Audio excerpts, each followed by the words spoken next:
Fall semester for students across the borderland is quickly approaching, but state officials are delaying releasing the final guidelines for students and staff as they return to school campuses for in-person instruction.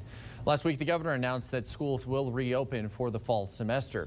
A draft of the Texas Education Agency's guidelines were released today. It recommends students and staff wear masks, hand sanitize regularly, and stay 6 feet away from each other, but does not require these measures to take effect. The TEA told the Texas Tribune the draft was posted by mistake, saying, quote, "As we continue to closely monitor the public health situation, we are in fact still soliciting feedback on this guidance. No final decision has yet been made," end quote. The draft also recommends schools have additional cleaning and disinfecting of surfaces that are frequently touched. Education officials say after campuses reopen, they will count students taking virtual classes in the daily attendance. The state will not penalize school districts for major decreases in student attendance for the first 12 weeks of the year. Today's draft guidelines on how students can return to school drew cheers from the president of the El Paso American Federation of Teachers, particularly because schools won't lose funding from students who choose to continue virtual classes.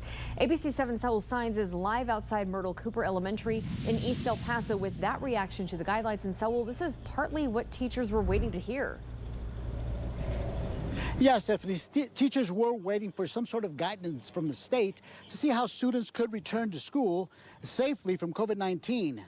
I asked Ross Moore, the president of the El Paso Federation of Teachers, what he thought about the TEA recommendations. I'm real happy.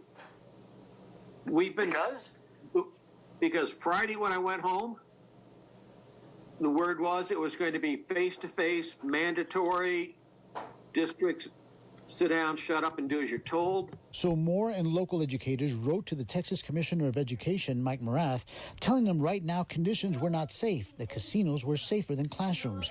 Sunday on ABC 7 Extra, parents expressed uncertainty and apprehension sending their kids to schools during the pandemic. Having the kids back in school, I don't think is a good idea.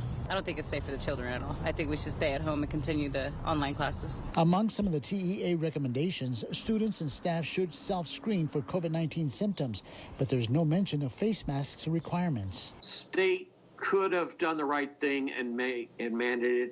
Sunday, superintendents of the 3 major school districts, EPISD, YISD, and SISD, said students will have to wear face masks and observe social distancing guidelines. One of Morath's recommendations Moore applauds is the state will fund virtual education because the state and local school districts realize many students may not be ready to return to the classroom. By saying virtual counts, and here's a couple of ways to do virtual, he's done what he needs to do. He doesn't really need to be down here running our school districts. Now, Moore says he's seen estimates that 25% of school district parents will not send their students to school because they just don't feel safe right now. Reporting live on the city's east side, Saul Saenz, ABC 7.